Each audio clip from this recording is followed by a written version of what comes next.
कपिल ढोके पाटील, मला तुमच्याकडनं प्रतिक्रिया हवी आहे। महाराष्ट्राच्या इतिहासातील सर्वाधिक काळ मुख्यमंत्री राहणाऱ्या नेत्यांमध्ये तिसरं स्थान मिळवणं हे देवेंद्र फडणवीस यांच्या नेतृत्वाचं यश मानावं का? विशालजी, कसं आहे, महाराष्ट्राच्या मुख्यमंत्री पदाच्या इतिहासामध्ये सर्वाधिक काळ मुख्यमंत्री राहणाऱ्यांमध्ये तिसरा क्रमांक देवेंद्रजींनी मिळवला। ठीक आहे, एक विक्रम त्यांच्या नावावरती आज लिहिला गेला, त्याबद्दल त्यांचं मनापासून अभिनंदन। पण हा विक्रम म्हणजे काही देवेंद्रजींचं यश असं मानता येणार नाही।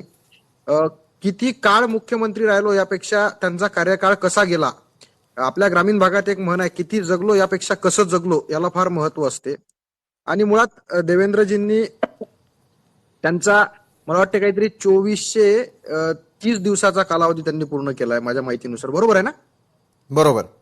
2430 दिवसाच्या कालावधीमध्ये त्यांच्या कार्यकाळात महाराष्ट्रात किती प्रमाणात विकास झाला याचं सुद्धा उत्तर दिलं पाहिजे। किती प्रमाणात भ्रष्टाचार त्यांच्या काळामध्ये झाला, किती प्रमाणात त्यांनी धोरणात्मक निर्णय घेतले याचा सुद्धा विचार झाला पाहिजे। मुळात देवेंद्रजींच्या या तिसऱ्या क्रमांकाचा जो त्यांनी विक्रम केला की सर्वाधिक काळ मुख्यमंत्री राहिलेले ते आता तिसरे नेते आहेत, परंतु त्यांच्या या काळामध्ये आपण जर पाहिलं असेल तर कधी युरियाच्या किंवा डीएपीच्या खतासाठी रस्त्यावर नसणारे लोक यांच्याच कार्यकाळामध्ये रस्त्यावर शेतकरी यायला लागले।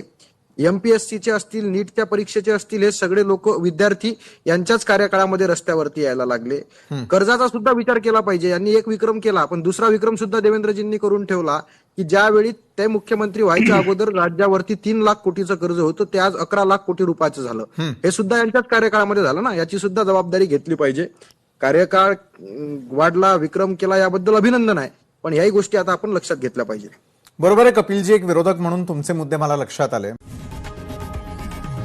लोकशाही मराठी ऐका, पहा, जागरूक रहा।